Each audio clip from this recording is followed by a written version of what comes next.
네, 문재인 정부 첫 대북 특사단이 청와대를 출발해 성남공항으로 향하고 있습니다. 문 대통령이 이들의 손에 어떤 메시지를 쥐어줬을지 1박 2일간의 일정이 주목됩니다. 홍현익 세종연구소 수석연구위원, 안찬일 세계북한연구센터 소장 함께합니다. 안녕하세요. 안녕하십니까? 예. 자, 이번 특사단 지난번 김여정 특사의 그 어떤 화답하는 방남에 화답하는 방북이 되겠는데 그것 이상으로 어떤 의미가 있는 것 아니겠습니까? 지금 저 한반도 정세가 지금 올림픽으로 인해서 잠시 굉장히 화해로운 평화로운 분위기인 것 같지만 사실 북미 간에는 북핵 문제를 두고 격렬하게 대립하고 있고 여차하면 또 미국이 코피 작전 없다라고 하지만 오히려 더 강한 작전이 있다 이렇게 얘기가 되고 있어서 지금 평화 국면을 계속 이어가기 위해서는 이 동력을 소실되도록 놔두면 안 된다는 거죠. 과거의 경험해 보면 대화가 될 것 같긴 하다가 우리 정부가 가만히 손 놓고 있으면 북미 간의 정면 대결로 가가지고 또 자기네 그 진도대로 나가는 거거든요. 그러니까 우리 정부가 한반도 이 주도론에 따라서 적극적인 역할을 해서 여기서 물꼬를 평화의 방향으로 계속 끌고 나가야 되겠다. 이런 이니시어티브를 취하기 위해서 사실은 김영철이 왔을 때 모종의 그 북핵 문제에 대한 조치가 나오리라고 생각도 했었는데 그때 당시는 김정은만이 이걸 결정할 수 있다. 그러고 이제 회피해서 간 건데 가서 또 보고하고 나서도 아무 소식이 없잖아요. 그러니까 지금 이대로 놔두다간 자칫하면 북미 간의 정면 대결로 갈 수 있다. 그래서 우리 정부가 조금 예상보다 빨리 아주 서둘러서 보내고 있는데 시기는 서두르지만 서두르지 않았으면 하는 바람이 있습니다. 네. 예. 북미 대화의 중재 역할이 크다라고 보시는 건데, 자 그렇다면 문재인 대통령이 방북 특사단에게 특별히 어떤 부분을 당부를 했을까요? 제가 볼 때는 아마 비핵화 문제가 가장 핵심이 되겠습니다만은 비핵화 단계 바로 입구로 들어가기보다는 뭔가 남북 관계 정상화를 아마 많이 강조할 것 같습니다. 왜냐하면 이제 지난번 그 김여정 일종의 특사가 와서 평양에 꼭 오십시오 이런 말을 이제 3번 이상 한 건 일단 마주 앉아서 대화를 해보자. 그렇기 때문에 그 대화의 핵심은 우리로서는 당연히 비핵화일 것이고 북한으로서는 이제 앞서 말씀하신 대로 지금 10월이 고비다. 최대 위기를 맞고 있지 않습니까? 그러나 북한이라는 게 위기를 맞아도 스스로 그냥 주저앉으면 좋겠습니다만 그게 전쟁으로까지 비약할 수 있다. 이런 측면에서 아마 우리 대통령께서는 그 비핵화, 남북관계 개선, 여러 가지 국제 정세에 맞는 메시지들을 한 3가지 정도 담아서 보내지 않을까 생각됩니다.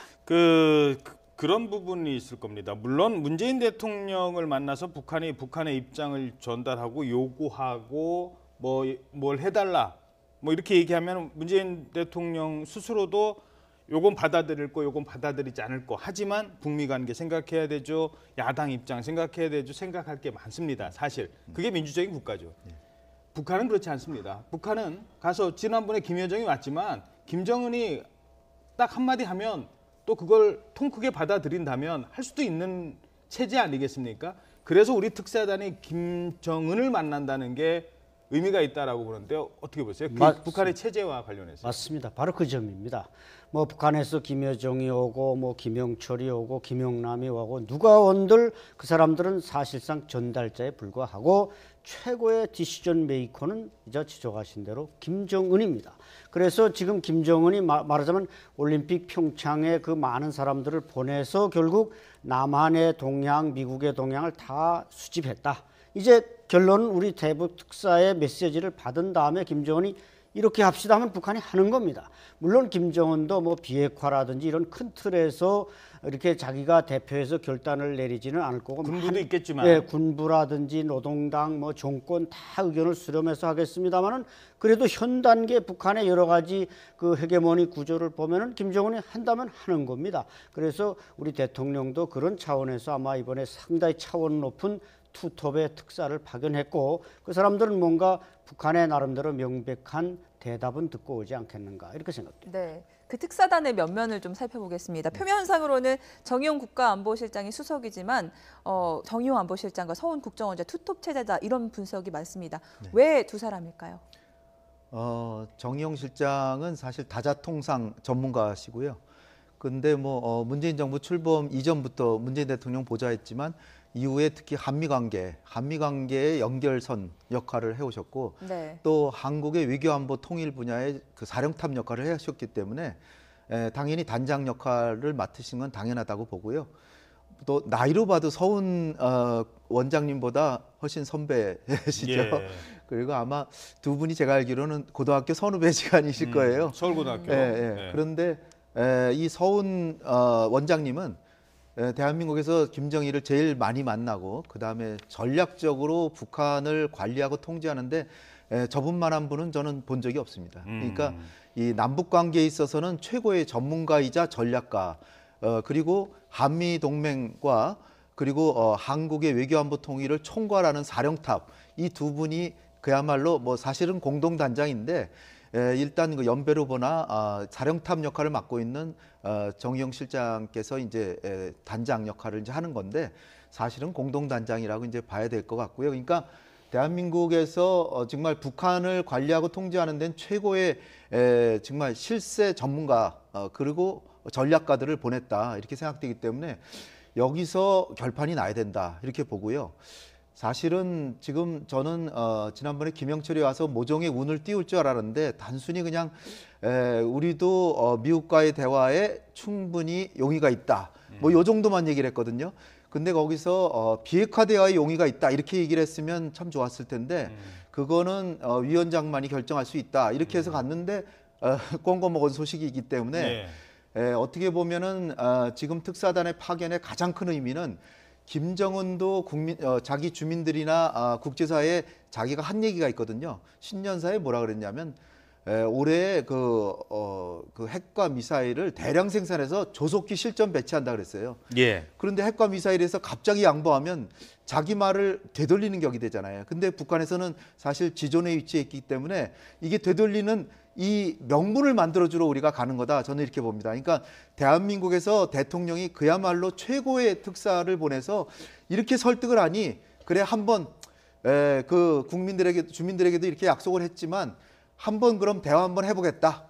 이런 명분을 주기 위해서 저는 가는 거다 이렇게 보고요. 그러니까 형식성으로 모양을 만들어주기 위해서 가는데 이런데 오늘이나 내일 김정은이 우리 대표단 만나가지고 여기서 모종의 조치가 안 나온다 그러면 그 다음에 상당히 좀 어려워질 수 있다. 그래서 굉장히 중요한 지금 그 준 정상회담이 될 것이다 이렇게 봅니다. 그 서훈 국정원장에 대해서 뭐 국정원장이 가도 되느냐 안 되느냐 논란이 있습니다만 지금 대부분은 뭐 가도 된다. 과거도 갔었고 이번에 처음이 아니다. 뭐 따로 질문 드리지 않겠습니다. 네. 국정원장이 가서 해야 될 역할은 무엇입니까? 사실은 그 나름대로 좀 국정원장이 가는 게 좀 적절하냐 자리로 보면 그런데요. 워낙 서훈 원장께서 남북 관계에 달통하셨고 그리고 북한 지도부에서 김정은의 그 자기 친부하고 안면이 있기 때문에 김정은이 굉장히 이렇게 상당히 좀 달리 대우할 가능성이 크다. 김정은의 친구와도 안면이 있다고요? 김정은의 아버지.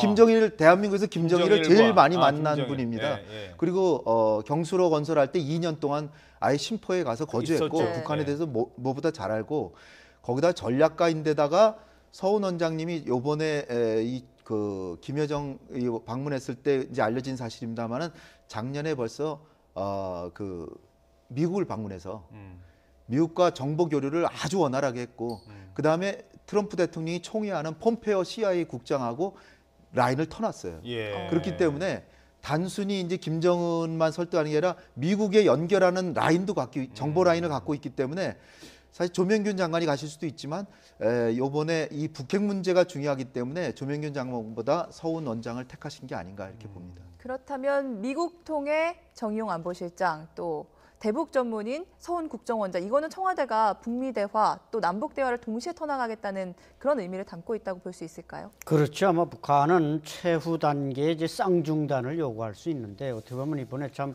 두 분이 다 장관급 이상인데 어떻게 보면 쌍특사가 가는 게 아닌가 그렇게도 예. 이제 표현할 수가 있고 어쨌든 서훈 원장님에 대해서 잘 설명해 주셨지만 저분은 세 가지 그 기록을 가지고 있습니다.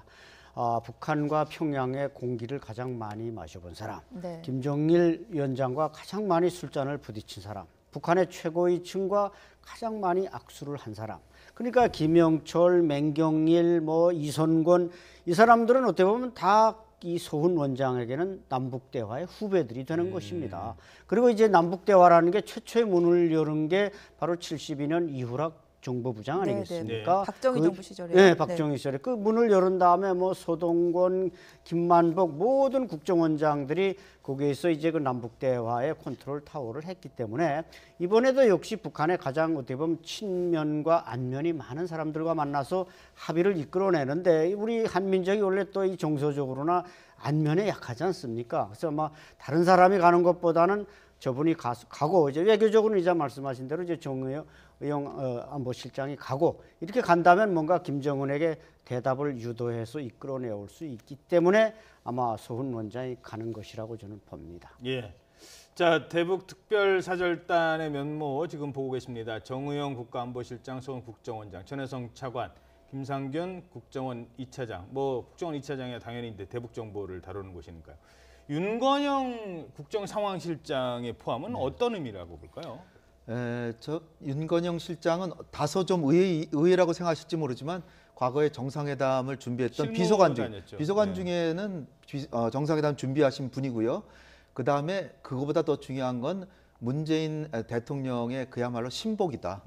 그래서 노무현 정부 초기부터 문재인 대통령을 보좌했고 그다음에 그 당시에는 뭐 비서실장 뭐 그런 거 할 때 이제 보좌를 하다가 그다음에 문재인 대통령이 그야말로 정치인으로 국회의원 하시고 이럴 때도 보좌관 했고 그다음에 계속해서 요번에 대선할 때도 부상황실장 하면서 계속 보좌했고 그러니까 대북 문제도 잘 알고 문재인 대통령에게 누구보다도 신임을 얻기 때문에 요번에 가서 협상하는데 적극 나서고 뭐 이러진 않겠지만 그야말로 존재 자체가 문재인 대통령이 사실 와 있는 그런 모습을 보여주는 거고 이번에 북한에서도 김창선이 왔는데요. 김창선이 이 국방위원회 서기실 실장인데 이 사람이 사실 김정은 집안의 살림살이를 도맡아 하는 사람입니다. 근데 그런 사람이 여기 왜 왔을까? 그건 김정은이 자기를 대변하는 사람이기도 하지만 자기가 아주 믿는 사람이기도 하고 그다음에 그 사람은 아마 여기 와서 가만히 지켜보고 있다가 김정은 주변에서 남한에 갔더니 어떤 일이 있었다는 걸 자세하게 보고할 사람이기 때문에 윤건영 실장은 그 자신이 문재인 대통령을 대표할 뿐 아니라 다녀오고 나서 모든 상황을 그야말로 문재인 대통령에게 보고할 사람이기 때문에 김정은으로서 중시하지 않을 수 없고 그만큼 이 특사단에 비중이 실리는 거다.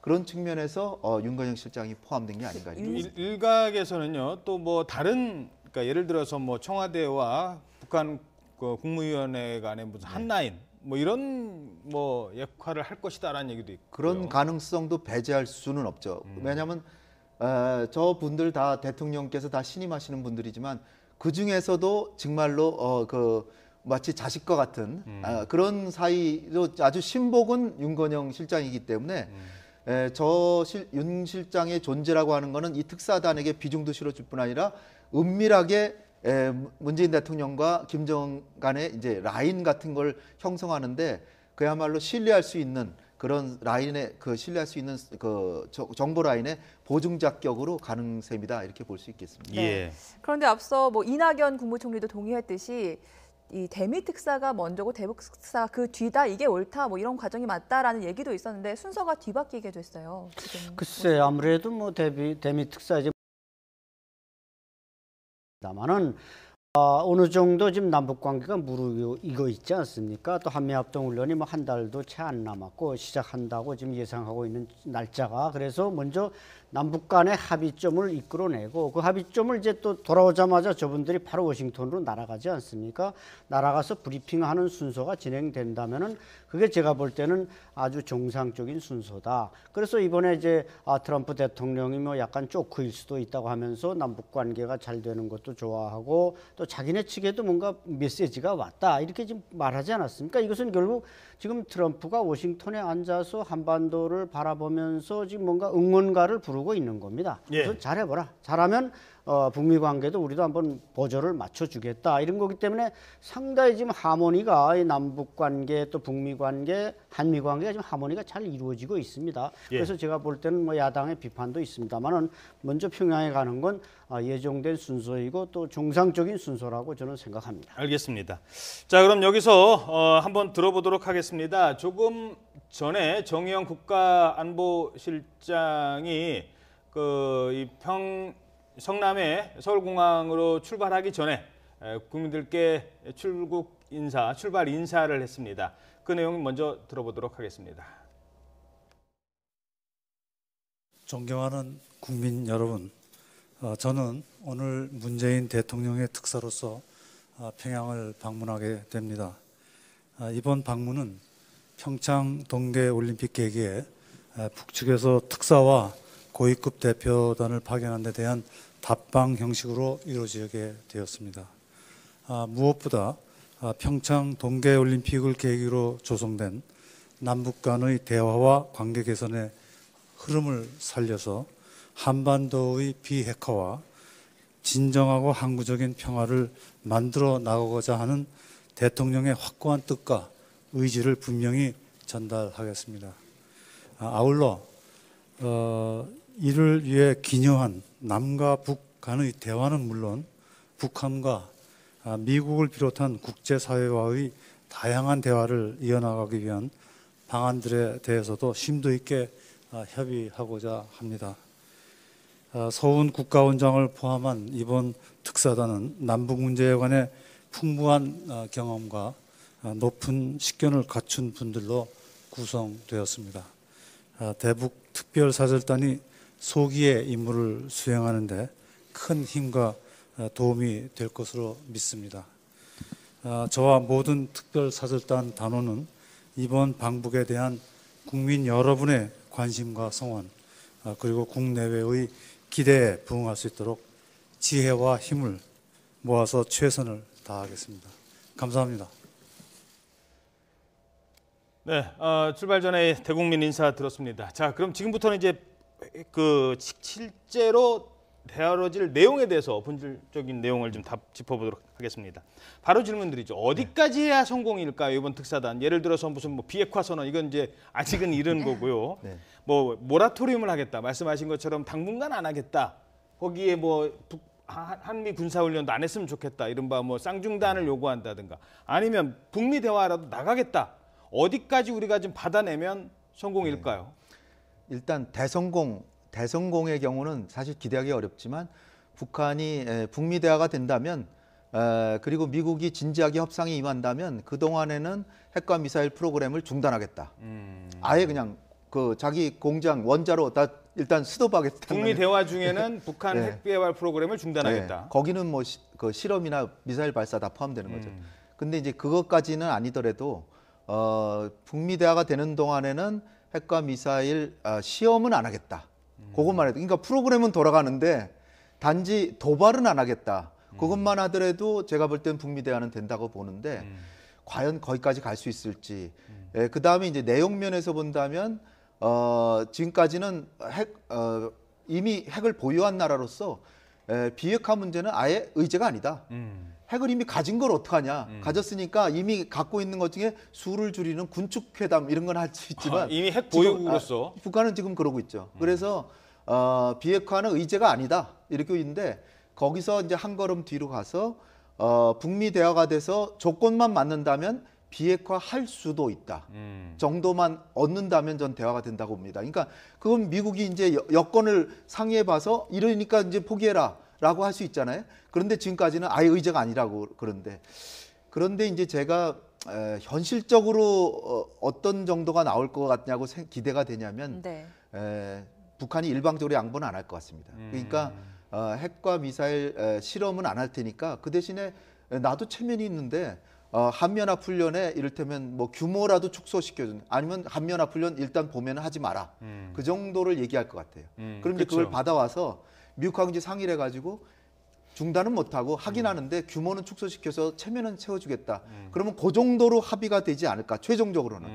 그렇게 이제 그림을 쭉 이렇게 그려보는데 주고 봐야죠. 어느 정도의 기대 수준을 이제 우리를 만족시킬지. 그러니까요. 그러니까 네. 우리도 뭔가를 요구를 하겠지만 우리 요구는 좀 이따가 다시 얘기를 하고요. 그쪽에서 북한 측에서는 아니 그 한미연 그 항상 늘 하는 요구니까 그 부분에 대해서 언급을 할 거란 말입니다. 그렇죠. 이제 우리는 청와대에서 이제 그 특사를 맞을 때 오찬으로 하지 않았습니까? 현재 스케줄을 보면은 만찬으로 할 가능성이 대단히 높습니다. 저녁을 같이 먹는 예, 거죠. 저녁밖에 먹을 시간 없습니다. 내일은 또 돌아와야 되니까. 그렇기 때문에 만찬 전에 한 2시간 면담이 있고 아마 만찬하면서 그 이제 회담이 좀 길어질 수 있겠죠. 그래서 상당히 우리가 좀 유리한 쪽입니다. 김정은과의 시간을 많이 가질수록 그 사람의 결론을 얻어낼 수가 있는데 이제 홍 박사님 말씀대로 북한이 처음부터 낮게 나오지는 않을 겁니다. 세게 나오죠. 그러나 비핵화를 전제로 한 회담은 안 하겠다. 이건 북한의 허풍이지 실제로 비핵화를 그럼 시작하자. 이런 소리 모라토리움이라든지 그 단계는 우리가 얼마든지 수용할 수 있으니까 일단 뭐 6월쯤에 남북 정상회담 하되 그다음에 또 북미 관계도 시작하되 군사 훈련만은 이번에 조금 더 연기해 달라. 그럼 우리 모든 걸 협상 테이블에 나가겠다. 이렇게 나올 가능성이 저는 높다고 봅니다. 예. 그 이제 비핵화와 관련된 얘기가 나와야 대화의 성공이다라는 말씀을 주셨는데 자 그렇다면은 김영철 부위원장이 왔을 때 문재인 대통령이 이제 방법론까지 제시를 했다는 얘기가 나오고 있는데 분명 그 얘기를 이제 김정은 위원장에게 전했지 않겠습니까? 네. 지금 김정은 위원장도 어떤 계산기를 두드리고 있을 것 같은데요. 그렇죠. 김정은이 사실 입을 떼야 되는 건데 안 띄니까 결국 우리가 가는 거 아닌가 이렇게 보는 거고요. 김정은은 아까 말씀드렸지만 신년사에 그 대량 생산해서 조속 배치하라 그랬는데 그걸 갑자기 모라토리움 일방적으로 한다는 건 너무나도 큰 양보라고 생각하기 때문에 그것이 양보가 아니라 대한민국의 강력한 요청을 들어주는 거다라는 형식을 하도록 하기 위해서 우리가 이제 가는 거라고 이제 보여지고요. 그런 상황에서 제가 볼 때는 지금 청와대 얘기가 김정은을 2번 만나진 않을 것이다 이런 얘기가 나오는 것 같아요. 그 얘기는 오늘 저녁이 아니라 내일 아침에 만날 가능성이 저는 오히려 큰 거 아닌가 이렇게 보고요. 오늘은 이제 김영철이나 김정각 총정치국장이나 아니면 뭐 리용호나 뭐 이런 그 북한의 그 최고 실무자들 그런 사람들하고 충분히 조율을 하고 거기서 결과가 좋으면 내일 김정은을 만나지 않을까. 근데 결과가 안 좋더라도 만나주긴 할 것 같은데 아주 좋아서 굉장히 오늘 오후에 몇 시간 토론했더니 바로 결론이 나오면 만찬으로 갈 수 있지만 그 결론이 안 나는데 김정은이 협상에 직접 나서서 자기가 결론을 낼까는 약간 좀 회의적이기 때문에 그렇죠. 제가 볼 때는 내일 오전에 만날 가능성이 오히려 크지 않겠나. 북한의 체제상 우리 측의 요구 사항이 뭐고 전달 사항이 뭔지를 다 들어보고 다 들어보고 김정은은 이제 그 모양새를 갖춰서 모양새를 갖춰서 우리 뭐 흔히 하는 얘기로 폼을 잡아야 되니까 다 들어보고 그래 그러면 내가 이렇게 해주면 그들이 만족하겠구만 그러고 해서 이렇게 자기는 선심 쓰는 식으로 그 이 정도 했으니까 일단 미국하고 잘 상의해서 우리가 무조건 양보는 못하지만 이 정도 한 걸음 뒤로 갔으니까 미국하고 상의해서 한국도 좀 노력을 해서 우리의 체면도 세워주시오. 그러면서 나오지 않을까 저렇게 조심스럽게 추측해 봅니다. 그러면 우리의 요구 사항 중에는 네. 핵이라는 단어가 들어가겠습니까? 그러니까 예를 들어서 친서를 전달하면 친서 안에 핵이라는 단어까지는 쓰지는 않았겠죠. 네. 그럼 너무 자극을 하니까. 네. 하지만 그 실무진들 만나서 비핵화 얘기 분명히 해야 될 거고 네. 어떤 방식으로 어느 수준에서 어느 수위로 얘기를 해야 되나요? 당연히 우리 대표는 그 비핵화 얘기를 해야 된다고 보고요. 그렇죠. 뭐 사실은 지금 고비이기 때문에 지금 뭐 체면 차리고 뭐 그럴 사이는 아닌 것 같고요. 일단 실무자한테 모든 얘기를 다 하고 그리고 김정은에게도 직접적으로 그 얘기를 하면서 그 대신에 반대급부가 크다. 지금 여차하면은 미국이 선제 공격이라도 하면 당신의 목숨마저도 위태롭다. 그렇게까지 직설적으로 얘기는 안 하더라도 북한의 정권 자체가 위태로울 수도 있고 한민족 전체의 운명이 이건 굉장히 그 재앙적 수준이 될 수도 있기 때문에 네. 통 크게 좀 결단을 해줬으면 한다. 그리고 이것을 미국이 선제 공격하지 않고 군사 행동만 하지 않는 것만 해도 얼마나 큰 이득이냐. 그 다음에 이제 각종 제재가 첩첩이 쌓여 있는데 지금 북미 대화만 되면은 제재가 완화되는 수순으로 가고 궁극적으로 진전이 있으면 상당히 해제될 수도 있고 그렇게 되면 이제 우리가 줄 수 있는 게 있죠. 그렇게 북미 대화만 잘 되면 오이사 조치라 이거 뭐 천안함 폭침에 대해서 조금만 성의를 보이면 저 유감 표명을 한다든지 그렇게 해서 그거를 넘어설 수 있도록 오이사 조치 해제가 될 수 있고 개성공단도 할 수 있고 금강산 관광도 할 수 있고 그리고 인도주의적 지원이 가면서 이산가족 상봉도 하고 그동안에 못했던 남북 경협 끊어진 경협 다 이어질 수도 있는 길이 환히 열려 있는데 예. 그거 하나 가지고 고집을 세워가지고 과연 이러실 거냐 그러지 말고 진짜 민족의 미래를 위해서 통크게 결정해달라 이렇게 얘기를 해야 되겠죠. 네, 우리 특사단이 김정은 위원장과 면담 가능성도 얘기가 나오고 있는데 김정은 위원장 같은 경우는 집권 이후 지금까지 한 번도 북한 땅을 벗어난 적이 없는 은둔의 지도자입니다. 우리 쪽 인사가 김정은 위원장과 얼굴을 직접 맞대고 대화하는 것도 처음 아니겠습니까? 그렇죠. 그래서 최근에 김정은이 두문불출하는 게 결국 이 남한 고위급 인사들을 만나는 아마 학습을 하고 있다. 저는 그렇게 생각하고 있습니다. 왜냐하면 말씀하신 대로 이제 뭐 외교적으로 뭐 무슨 대표단 뭐 이거 접견나 심지어 몽골 대통령이 평양에 갔을 때도 만나지 않았습니다. 그런데 지금 갑자기 정말 외교 안보의 베테랑들이 지금 평양에 오는 거 아닙니까? 그러니까 이런 말을 할 땐 이런 말을 하시는 게 좋습니다. 그 사람은 지금 옆에서 그냥 옳소 하는 말만 들어봤지 안 됩니다 이런 말을 한 번도 들어본 적이 없습니다.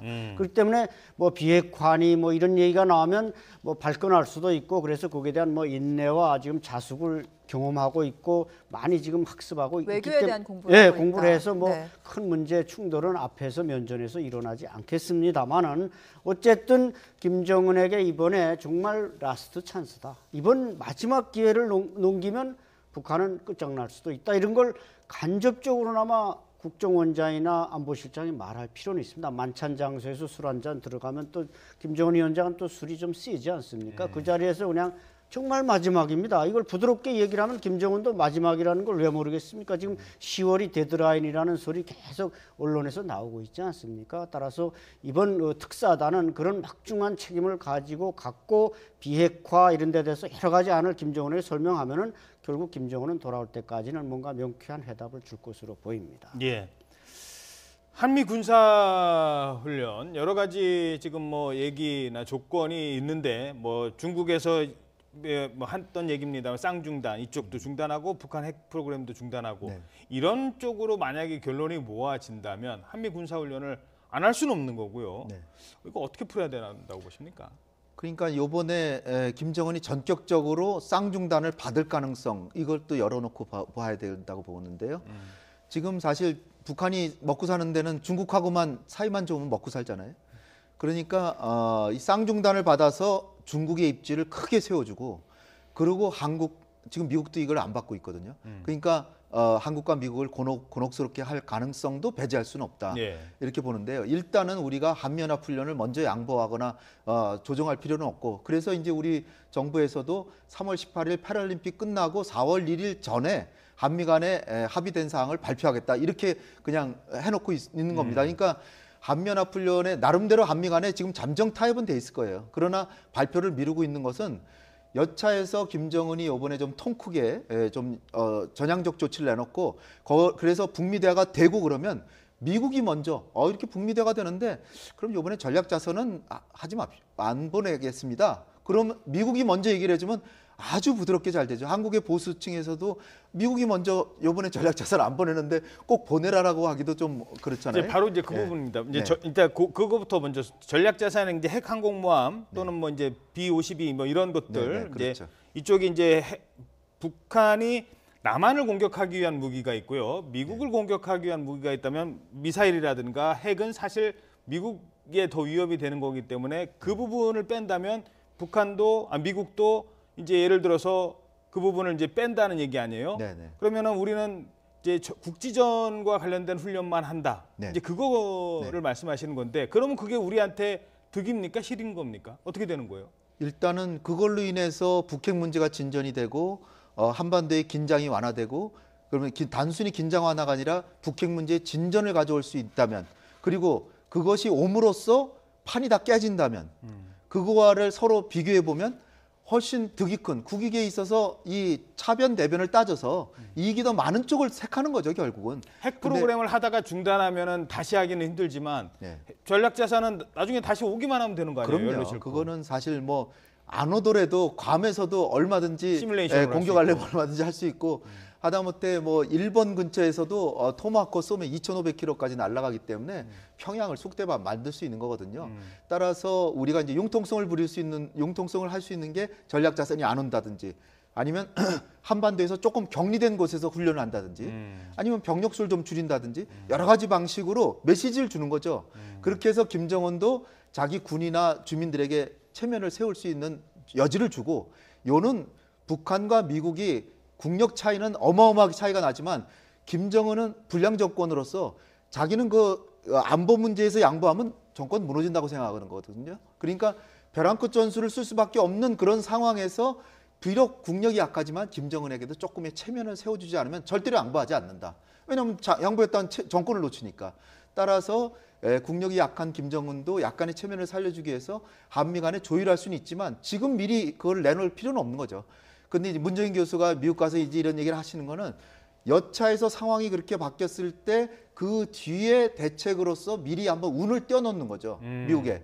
저희가 볼 때는 아마 우리 정부 입장에서도 그렇게 크게 나쁜 그런 행동은 아니다. 저는 그렇게 보는 거예요. 왜냐하면 잘 돼가지고 북한이 전향적으로 나오고 자동적으로 한미연합훈련 규모가 좀 완화되고 좀 축소되고 그러면은 그거는 그런 대로 좋은 거고, 만약에 이번에 양보를 안 할 경우에는 그 다음에는 고민이잖아요.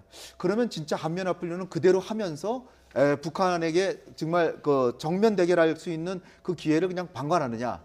지금 미국의 입장은 제가 들어보기에는 미국은 이 여차에서 김정은이 양보 안 하면 한미연합훈련을 그대로 하고 전략자산 다 하고 해도 과연 김정은이 참나 안 참느냐를 시금석으로 삼자. 요거를 지금 미국은 생각하고 있는 거예요. 그러니까 만약에 이번에 특사단이 가가지고 아무 성과가 없을 수도 있잖아요. 그럴 경우에는 그냥 조용히 하는 거예요. 한미연합훈련 그대로. 하는데 그 약간 위태롭긴 하지만 김정은이 이걸 참는다. 그리고 아무런 도발을 안 한다. 그럼 북미대가 될 수 있죠. 거꾸로.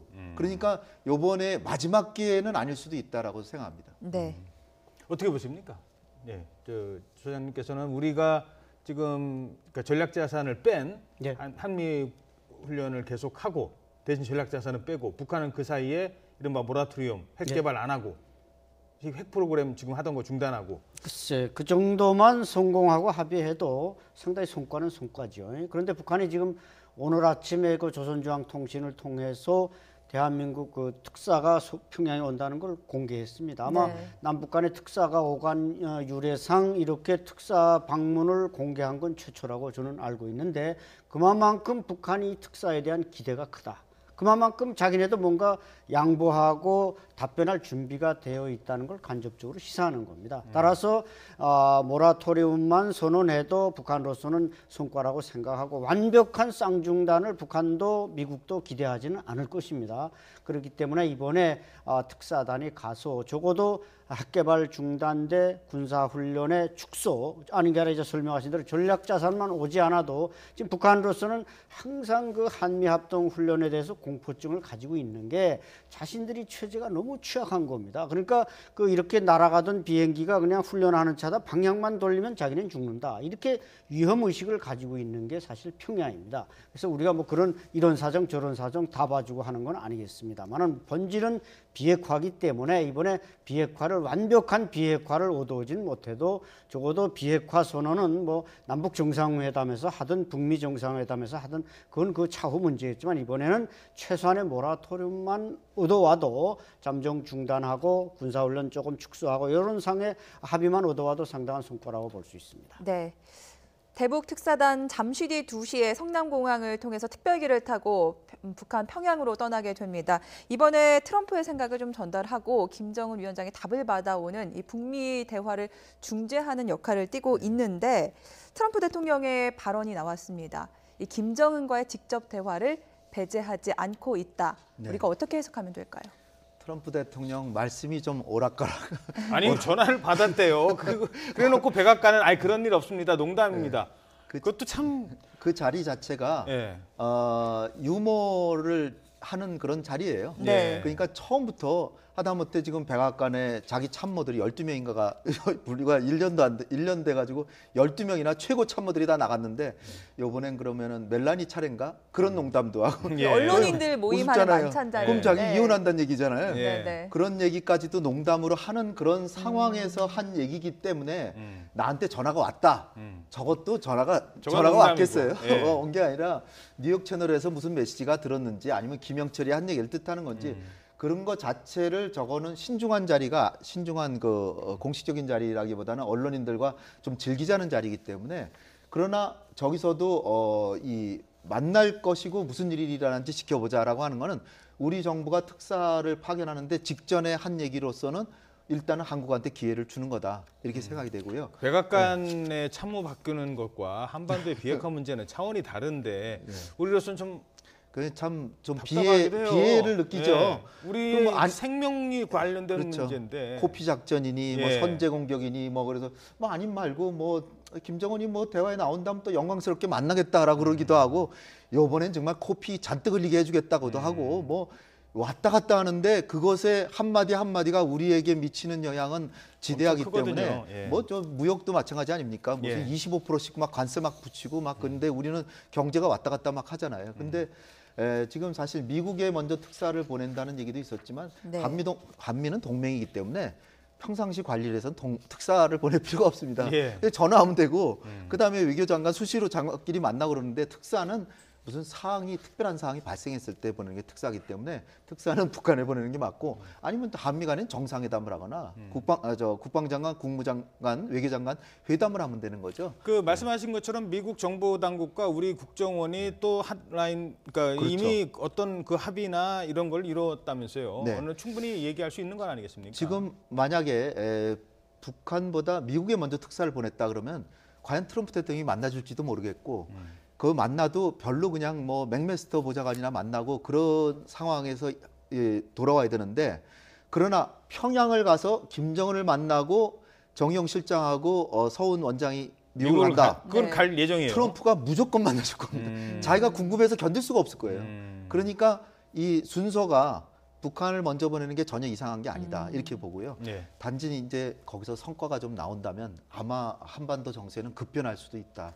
그리고 이제 우리가 오늘 얘기는 안 했지만 남북 간의 관계가 있잖아요. 그렇죠. 제가 지금 주목한 거는 뭐냐면 지난번 올림픽 기간 중에 맹경일이라는 사람이 있어요. 맹경일은 통전부 부부장인데 지난번에 차관급 회담에서 천혜성 차관하고 만났던 전정수보다도 더 윗전이에요. 이 사람이 19일 동안 인제에 있었어요. 19일 동안 이 대한민국 이거 가지고 사실상 통전부 부부장인데 김영철 바로 직속 바로 밑인데 19일 동안 뭘 했을까요? 남북 간에 제가 볼 때는 상당한 진전 내용이 있을 텐데 지금 한미 관계를 고려해서 발표 안 할 수도 있어요. 그러니까 이번에 이제 김정은 만나서 제가 얻어가지고 발표가 있을 수도 있습니다. 뭐 확성기 얘기까지도 할 수 있겠네요. 그럼요. 확성기는 큰 문제는 아니라고 보고요. 이미 대통령께서 작년에 드레스덴 아니죠. 베를린 가셔서 이렇게 선언하시고 그럴 때도 확성기는 벌써 남북 간의 이 그 우호 관계를 위해서 중단할 용의가 있었고 사실 올림픽을 하는데 확성기 하는 것도 어울리지 않는 거예요. 확성기란 건 대북 비난하는 방송인데 거기선 축하 사절단이 오는데 비방 방송하는 게 사실 말이 안 되잖아요. 예. 그러니까 남북 관계에 대해서는 보따리가 지금 있을 수 있다. 네. 그래서 이번에 특사가 갔다 와서 내일이나 발표가 있을 수도 있다 이렇게 봅니다. 근데 한 가지 좀 우려되는 부분이 현재 빅터차 내정자 낙마하고 또 조셉윤 수석 대표 은퇴한 상황이에요. 네. 한반도 문제 미국 내에서 한반도 문제 핵심 라인이 좀 무너져 있는 상태다. 네. 그래서 한미 간에 좀 소통이 원활할까 이런 걱정도 있거든요. 글쎄 뭐 그런 측면은 뭐 아무래도 좀 부정적인 요인이지만 트럼프 대통령이 하는 게 우리 대통령께서 늘 얘기하시듯이 미국이 저렇게 엄한 경찰 역할을 해줘서 이렇게 남북 대화도 된 것이다. 그런 측면이 분명히 있습니다. 그에 따라서 트럼프 대통령이 이번에 뭐 이렇게 돌려가면서 얘기한 게 미치광이 논리가 우리가 더 유리하다라고 이제 하는 데서 김정은이 우리가 어떻게 할지 모른다고 하는 게 남북 관계나 북핵 문제 해결에 큰 도움이 될 것이다 이렇게 얘기했기 때문에 어떻게 보면 트럼프 대통령이 제가 좀 부정적으로 좀 왔다 갔다 하는다 이렇게 해서 부정적으로 말씀드리고는 있지만 예. 그러나 이것이 우리에게 큰 득이 될 수도 있다. 이렇게 또 볼 수 있습니다. 네. 김정은의 외교 무대 아까 말씀하신 거 그 부분에 좀 궁금한 게 있습니다. 김정은이 오늘 저녁에 만찬장에 나올지도 모르겠습니다만 나온다면 아니면 내일 오찬장이라도 나온다면 사람을 만나는 방식을 알 수 있을 것 같아요. 뭐 아니 그러니까 쉽게 말해서 담배 필까요? 그것도 궁금하고요. 뭐 아무 데서나 담배 피는데 담배 미사일 쏠 때도 기경 가죠. 예, 미사일 쏠 때도 가서 담배 물고 있는데 우리 특사단 만날 때 담배 물고 얘기할지 뭐 대통령이 아니니까 뭐 그렇게 할 수도 있겠습니다만 그것도 상당히 외교상의 결례일 수도 있는 부분이고 자기는 자기네 뭐 부하 밑에서야 얼마든지 담배 필 수 있지만 우리 특사 앞에서 담배 필지 술을 하면은 정말 거하게 할지 간단하게 할지 이런 부분도 상당히 좀 궁금하긴 합니다. 맞습니다. 거기서 이제 우리가 김정은의 어떤 캐릭터나 퍼스널리티를 다 캐치할 수 있지 않겠습니까? 근데 아마 적어도 회담을 하거나 여기서는 이제 배석을 이제 또 누가 하느냐도 중요하겠습니다만 우리 측에서는 뭐 저 5명 외에 또 한둘이 더 배석할 수도 있겠지만 북한 측에서는 아마 뭐 김영남 정도는 배석을 안 시킬 겁니다. 뭐 김영철이라든지 최용해라든지 또는 뭐 외교 분야 이수용 당 국제부위원장이라도 이런 사람 정도 배석시키겠죠. 그러나 김정은의 성격상 이 회담을 하거나 이렇게 접견할 때는 담배를 자제할 수 있지만 적어도 저 사람은 뭐 한 번에 뭐 와인을 12병 마셨다. 그렇게 그 저기 12병이요? 12잔도 아니고.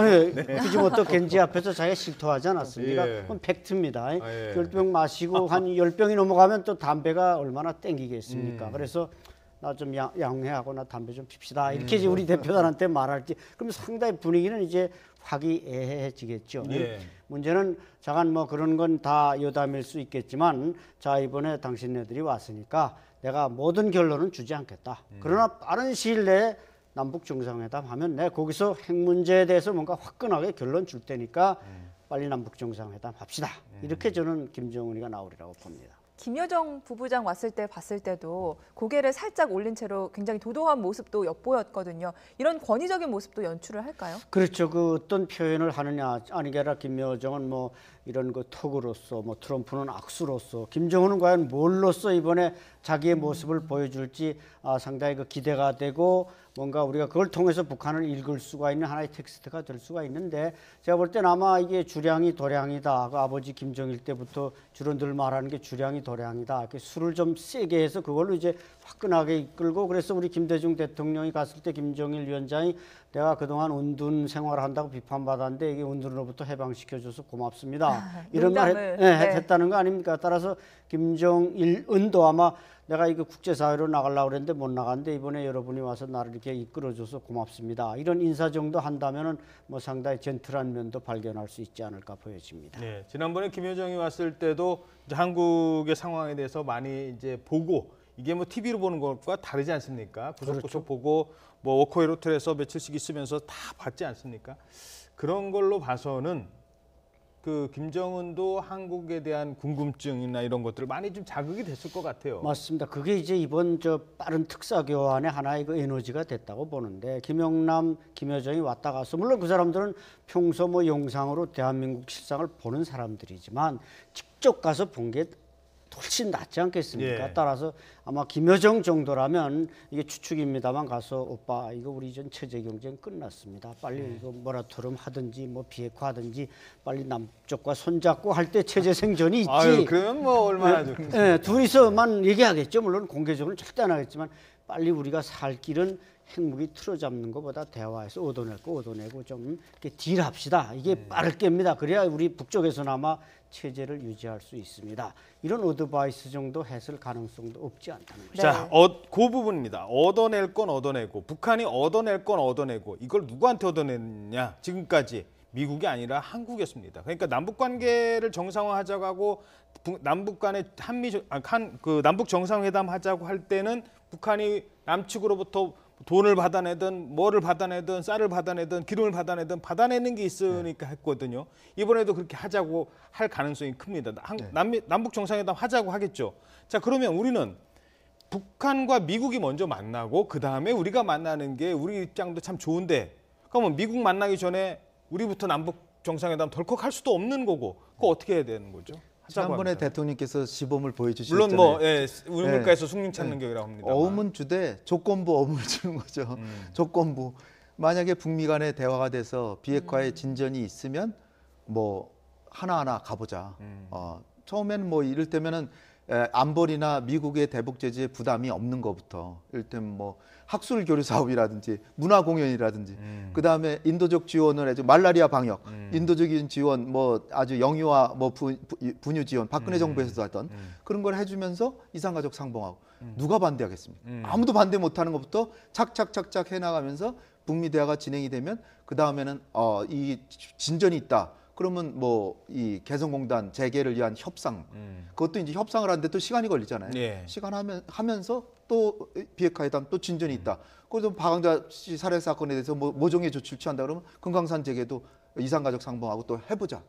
이렇게 해서 그 엄청난 보따리 선물 보따리가 있는데 그러나 비핵화가 없으면 못 준다. 그 사이에 미사일 네. 쏴서는 안 되고 핵실험에서는 안 되고. 미사일 쏘면 뭐 무조건 판이 깨지는 거고요. 그리고 제가 보기에는 김정은이 신년사에서 얘기한 게 일단 올림픽과 그 9월달에 있는 정권 창립 70주년을 얘기했기 때문에 그 네. 전까지 미사일 쏘는 거는 자기 모순이기 때문에 쉽게 쏘지는 않을 겁니다. 그래서 미국에서 얘기하듯이 만약에 이번에 특사단 성과가 없으면 한미연합훈련 그대로 해도 제가 볼 때는 안 쏠 것 같은 생각이 들어요. 그러니까 그렇게 되면 미국도 쟤네들 진짠가 보다. 그럼 대화 한번 해보자. 그래서 문턱을 낮춰서 대화가 될 수도 있습니다. 그러니까 만에 하나 이번에 특사단이 성과가 그렇게 별로 없다고 하더라도 너무 실망할 필요는 없다. 또 기회가 있습니다. 그러니까 이번이 마지막은 아니다 이렇게 생각이 됩니다. 지금으로 봐서는 마지막인 것 같은데. 그 말씀을 들어보니까 우리가 참 줄 거는 많은 것 같아요. 작은 건 아닙니다. 작은 건 아닙니다.